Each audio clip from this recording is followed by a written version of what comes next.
your forecast first. Sponsored by Matex Heating, Cooling, and Plumbing. Well, the rain has arrived across parts of central Illinois. Let's take a look and see what's happening here in Mattoon. As you can see, raindrops on our lens of our roofing dog, INET. Casey Summers' camera, and you can see there, a little wet. I'll show you what it looks like on the radar now. With these showers coming in closer to I-70, you can see these showers here near Effingham. Not so much up in Champaign yet, not so much up around Decatur or Clinton. But this whole area is going to fill in as we go throughout the course of tonight. And all of us get at least some rain. You can also see a big difference in the temperatures. 58 in Effingham compared to the 50 up in Champaign right now. As I mentioned, it's dry here. That's Neal Street in Champaign. But the rain does move in over the next few hours. We'll talk about how long it sticks around and whether or not we see a switch over to any wintry precipitation by the end of the weekend. That's coming up. WCIA 3 News starts right now. Now from WCIA 3 News. What happens if there aren't enough firefighters in town where safety is becoming a concern?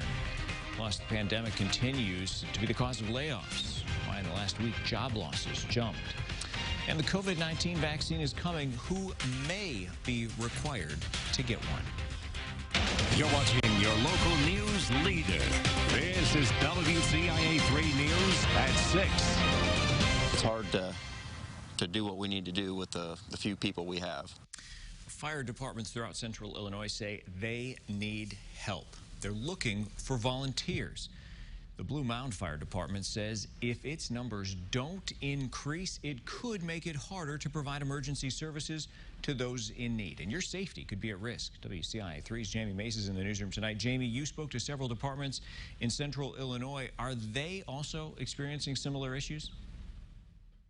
Many told me that they are. The Blue Mound Fire Department said they're not waiting to see if people start to apply. They're putting out the call now for help.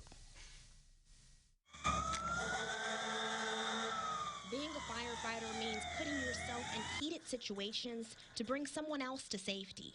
You can never put a price on it, and it's never about money.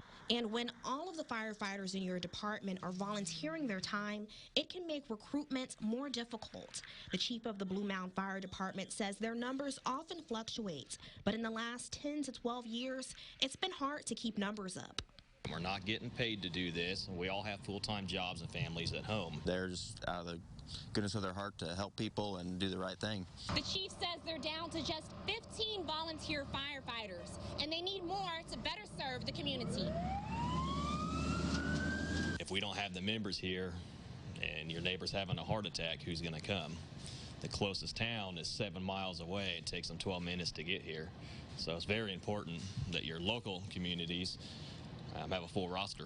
They had to rely on nearby towns when no Blue Mound firefighters could respond to a call. If nobody's there to help, what do you do? Then, I mean, their options are limited. You just have to wait longer and longer and longer for someone to respond from another community, and that's unfortunate for them because lives are on the line. They're hoping people who are able will volunteer their time. This is for the love of our community and the love of the fire service, really. And make a difference in the lives of the people depending on them to help. The chief says to reach out to a fire department in your area to see if they need your help. Blue Mound says they are willing to pay for the training, but you need to be in decent health. Live in the newsroom, Jamie Mays, WCIA 3, your local news leader. All right, Jamie, thanks. And there are several fire departments in central Illinois that do need help. Some include Beemont Fire Protection District, Mattoon Fire Department, and the Clinton Fire Department. And thanks to a neighbor, a house fire in Urbana was put out before it got out of control. Happened just before 11 this morning on Eastern Drive. Firefighters say it started in the back of the house, and get this, the neighbor used a garden hose to put it out. The cause is still under investigation. There is, however, $25,000 worth of damage done when it was all said and done. The Sangamon County coroner identified the man shot and killed at a restaurant in Springfield last night. 29-year-old LaTrance Kelly was shot several times. He died on the way to the hospital. The shooting was among 3 in Springfield over the last 24 hours. The other 2 victims are expected to recover, but Springfield police are investigating whether all 3 shootings are connected. A man from Pana is dead after a crash last night in Fayette County. It happened about 10 o'clock south of Herrick. Troopers say the car was heading south when it left the road and overturned. The 28-year-old man was a passenger in the car. His name hasn't been released. The driver was also taken to the hospital. No word on his condition. Another passenger was okay. Unemployment claims are still rising in the state, with the last week seeing one of the biggest jumps in initial claims in weeks. WCIA 3's Cole Hankey's live in our Capitol newsroom tonight. So, Cole, these numbers show the state has a long way to go. The number of initial unemployment claims jumped by nearly 50% from one week to the next. And while there are still many people waiting for that call back from IDES to get approved for unemployment benefits, there are also some waiting to get a call back so they can appeal a rejection. I spoke with a man who was rejected and denied unemployment benefits, and it came at the worst possible time. 107,000 people filed unemployment claims for the first time in the week ending on December 5th. That was a 45% increase in new claims over the previous week. But that number doesn't count the people who are applying for unemployment and getting denied, like Joshua McKinney. They've sent me a letter every time I certify for benefits telling me why I'm not getting anything, saying it's withheld. McKinney was denied unemployment benefits because he was fired from his job. He has an infant daughter in the hospital in Peoria, 2 hours away from his home in Allenville. She was born without the left half of her diaphragm and has been in the hospital since January. It is so hard, and it just drains so much of you mentally to be split up like this for so long. The stress of worrying about her and doing what he can to help her in the hospital led to him making a mistake that got him fired. I went out to my car on break. I made a phone call. And literally the next thing I know, it was 2 hours and 15 minutes later. And I was being woke up by my supervisor. But McKinney said that admitting he got fired from his old job on his application is keeping him from getting unemployment benefits.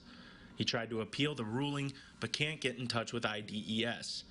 He says he needs money in order to get training for the equipment he needs to operate for his daughter, like a ventilator, so she can come home. But I was very hopeful that it would go through, and that way I could get my training, start setting up, find another job after that so she could come home. McKinney has gone 2 months now without income or unemployment benefits. He said he missed one call from IDES over the last 2 months, and since then has not heard anything else. Paul? That's tough. It's the same situation for, I'm sure, many people in Illinois. All right, Cole, thanks. Many Illini fans are still basking in the win over Duke, where the team has focused its attention next. Also tonight. There's been a rushed process, and there's a lot that's unknown. A COVID-19 vaccine is expected to be in Illinois soon. Who may have to get that shot? Kevin, you were just talking about it. I feel like we were, but I guess that was at 5 o'clock. Yeah. We're going to see a pretty quick turnaround here. Changes are happening as we speak.